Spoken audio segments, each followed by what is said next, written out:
이 새벽에 우리에게 주시는 하나님의 말씀은 신약성경 고린도후서 4장 1절부터 12절까지의 말씀입니다.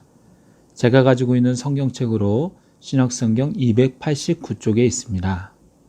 하나님의 말씀을 받들어 읽겠습니다.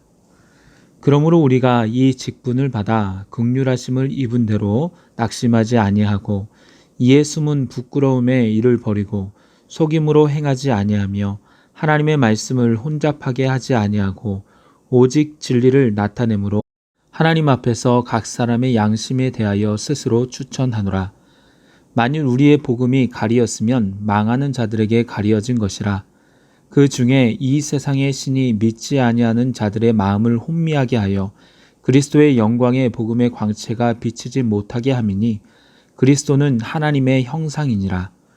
우리는 우리를 전파하는 것이 아니라 오직 그리스도 예수의 주 되신 것과 또 예수를 위하여 우리가 너희의 종된 것을 전파함이라.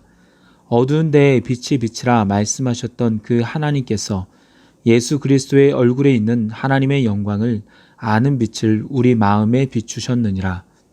우리가 이 보배를 질그릇에 가졌으니 이는 심히 큰 능력은 하나님께 있고 우리에게 있지 아니함을 알게 하려 함이라.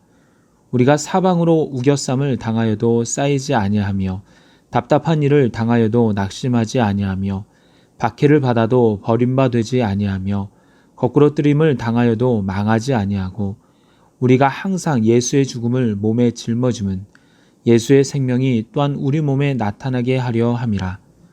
우리 살아있는 자가 항상 예수를 위하여 죽음에 넘겨짐은 예수의 생명이 또한 우리 죽을 육체에 나타나게 하려 함이라. 그런즉 사망은 우리 안에서 역사하고 생명은 너희 안에서 역사하느니라. 아멘. 이 시간에는 고난이 따르는 영광의 직분이라는 제목으로 말씀을 나누도록 하겠습니다. 3장에서 새 언약의 직분을 율법과 대조하며 명확하게 밝힌 바울은 오늘 본문인 4장에서는 이 직분을 받고 나서 자신이 행한 일들에 대해서 설명합니다. 1절에 보면 그러므로 우리가 이 직분을 받아 긍휼하심을 입은 대로 낙심하지 않았다라고 합니다. 바울은 충분히 지금 낙심할 수 있는 상황입니다. 자신이 복음을 전하고 자신이 목회한 고린도 교회에서 배척을 당했습니다. 보통 성경학자들은 고린도 전서를 쓰고 난 다음에 바울에 대한 오해가 해결되지 않고 더 쌓이게 되자 바울이 이를 해결하기 위하여 고린도를 다녀왔다고 주장합니다. 그러나 바울이 고린도를 갔어도 일이 해결되지 않았습니다. 오히려 성도들에게 심한 공격을 받아 마음의 상처를 입게 됩니다. 또한 고린도후서를 기록할 당시는 사도 바울이 3차 전도 여행인 에베소에서 3년간의 사역을 마치고 다른 곳으로 이동해서 쓴 것인데 당시 에베소에서도 소동이 일어나서 할 수 없이 사역지를 떠난 것이라 마음이 힘들었을 수밖에 없습니다. 그러나 이러한 상황 속에서도 바울은 1절에 보면 결코 낙심하지 않는다고 합니다. 왜 그렇습니까? 하나님의 긍휼하심을 입어 직분을 받았기 때문입니다. 나 같은 죄인이 예수님을 믿는 사람들을 핍박하고 죽이고 감옥에 갇히게 한 죄인 중의 개수가 주의 은혜로 사도가 되었기에 지금의 내 상황보다 주님의 은혜가 주님의 사랑이 더 크기에 자신은 낙심하지 않고 주님의 일들을 감당한다는 것입니다. 여러분도 이러한 마음을 품으셨으면 좋겠습니다. 주의 일을 하다 보면 나와 마음에 맞지 않는 사람, 나와 생각이 다른 사람에 의해서 공격받고 오해받을 때가 있을 수 있습니다. 그러다 보면 꼭 내가 이 일을 해야 하나라는 생각이 들 수 있습니다. 하지만 하나님이 맡겨주셨기 때문에 나 같은 죄인에게 긍휼과 사랑으로 직분을 맡겨주셨기 때문에 그 은혜로서 하는 것입니다. 그러기에 결코 내 기분대로 내 마음대로 내려놓는 것이 아닙니다. 바울은 그러면서 어떤 자세로 사도의 직분을 감당하고 있는지 서술합니다. 2절에 보시면 숨은 부끄러운 일을 버렸다고 합니다. 바울의 대적자들은 자신들은 율법을 온전히 지키지만 바울은 율법을 범한다고 비난했습니다. 하지만 바울은 부끄러운 일들, 차마 드러내지 못할 어긋난 일들을 이미 버렸다고 합니다. 또한 속임으로 행하지 아니했다고 합니다. 거짓 교사들은 사람들을 속여 미혹했지만 자신은 진실하게 복음을 전하며 정직하게 행했다는 것입니다. 그 다음에 하나님의 말씀을 혼잡하게 하지 않았다고 합니다. 혼잡하게 하다의 원어의 뜻은 불순물을 섞다라는 뜻으로 거짓 교사들은 예수 그리스도를 믿으면 구원을 받는다는 순수한 복음에 율법과 유대주의 전통을 섞어서 예수님과 율법을 지켜야지만이 구원을 받는다고 하며 말씀을 혼잡하게 하면서 복음을 왜곡시켰습니다.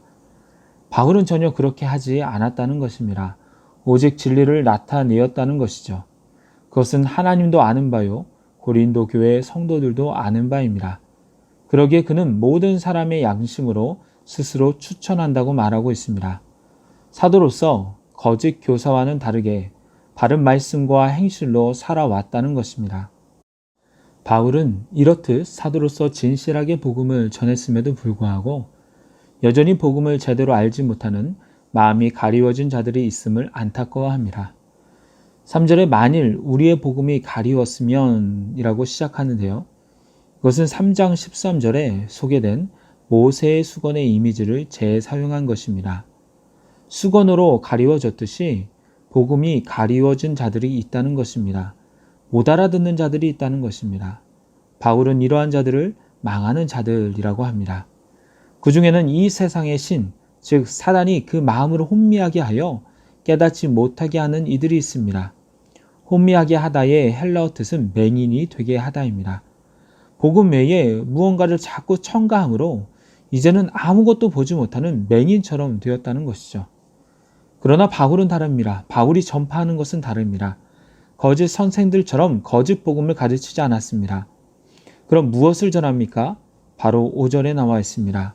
5절을 보시면 우리는 우리를 전파하는 것이 아니라 오직 그리스도 예수의 주 되신 것과 또 예수를 위하여 우리가 너희의 종된 것을 전파함이라 라고 나와 있습니다. 거짓 선지자들은 자신을 나타내기를 좋아했고 다른 사람을 섬기기보다는 주인으로서 왕으로서 군림하며 높임을 받기를 원했습니다. 하지만 바울은 자신을 높이며 자신을 드러낸 것이 아니라 오직 그리스도 예수의 주 되심과 자신이 교회의 종된 것만을 전파했습니다. 십자가에 달려 죽으시고 부활하신 예수님이 바로 그리스도시요 우리의 주가 되신 것과 그 예수님을 위해 우리는 고린도 교회 성도들의 종이 되었다는 것입니다. 그 복음을 전했던 이유가 6절에 나와 있습니다. 어두운 데에 빛이 빛이라 말씀하시던 그 하나님께서 예수 그리스도의 얼굴에 있는 하나님의 영광을 아는 빛을 우리 마음에 비추셨다라고 합니다. 본래 사도 바울은 복음에 대해 무지했습니다. 예수님을 잘 몰랐고 예수님에 대해 오해한 사람이었습니다. 하지만 빛을 창조하신 하나님께서 예수님의 얼굴에 있던 하나님의 영광을 아는 빛을 바울의 마음속에 비춰주셨습니다.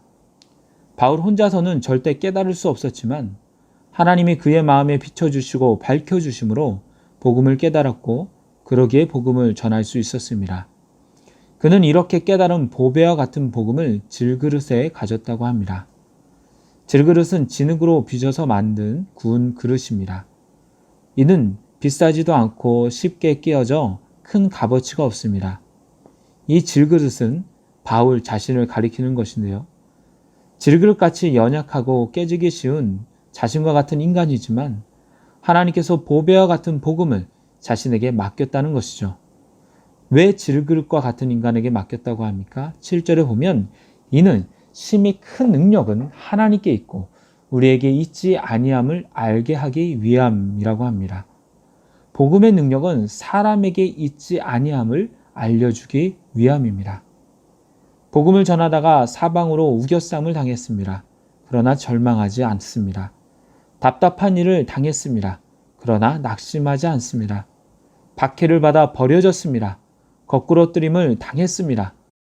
거꾸로뜨림을 당했다는 것은 검투사들이 벌이는 격투의 마지막 장면을 묘사하는 것인데 맞아 쓰러졌지만 죽을 위기에 처해졌지만 그럼에도 망하지 않았다는 것입니다. 그는 항상 예수의 죽음을 몸에 짊어졌다고 합니다. 예수의 죽음에 사용된 헬라어 원어를 보면 완전히 죽은 상태가 아니라 죽어가는 상태를 나타냅니다. 즉, 예수의 죽음을 짊어진다는 것은 매일매일 주님과의 관계에서 내 자신을 복종시키며 예수님과 함께 죽어간다는 것입니다. 그럴 때 어떤 일이 일어납니까? 예수의 생명이 우리 몸에 나타나게 됩니다. 그래서 10절에서는 이렇게 말합니다. 우리가 항상 예수의 죽음을 몸에 짊어짐은 예수의 생명이 또한 우리 몸에 나타나게 하려 함이라. 그리스도와 함께 고난을 받으면 그리스도와 함께 부활을 경험한다는 것입니다. 내가 죽고 예수 그리스도가 살며 그리스도 예수 안에서 참 생명을 경험한다는 것입니다. 이제 말씀을 맺도록 하겠습니다. 바울은 4장에서 새 언약의 직분을 받은 이후에 자신이 그것을 어떤 자세와 어떤 마음으로 감당했는지를 말합니다. 영광스러운 직분이었지만 그러나 이 직분을 감당하기란 만만치 않았습니다. 항상 말씀으로 자신을 점검해야 했고 많은 고난과 핍박을 받았습니다. 그럼에도 불구하고 포기하거나 낙망하지 않은 것은 주께서 자신과 같은 부족한 사람에게 이 직분을 맡겨주셨다는 감사함이 있었고 또한 주님과 함께 있으면서 주님과 함께 죽으면 주님과 함께 살아난다는 확신이 있었기 때문입니다. 저와 여러분에게도 하나님께서 맡겨주신 직분이 있습니다. 이것은 단순히 명예만을 위한 것이 아닙니다. 이 직분을 위해 많은 힘든 일이 기다리고 있을 수 있습니다. 하지만 이 직분은 주님께서 주신 것이요 더 큰 영광이 기다리고 있습니다. 그 영광의 소망으로 그 일들을 감당하는 저와 여러분이 되기를 바랍니다. 기도하겠습니다. 하나님 아버지, 이 새벽에 주님 앞에 나와 말씀 들으며 기도하게 하시니 감사를 드립니다. 부족한 저희들이지만 직분을 맡겨주시니 감사합니다. 비록 고난이 따를 수 있고 많은 것을 포기할 수 있지만 그러나 부족한 저희들에게도 귀한 직분을 맡겨주심에 감사하며 무엇보다 주님이 주시는 힘으로 말미암아 영광의 직분을 온전히 감당하는 저희들이 되게 하여 주시옵소서. 오늘도 참된 그리스도인들답게 주님과 함께 열매 맺으며 살게 하여 주옵소서. 예수님의 이름으로 기도드리옵나이다. 아멘.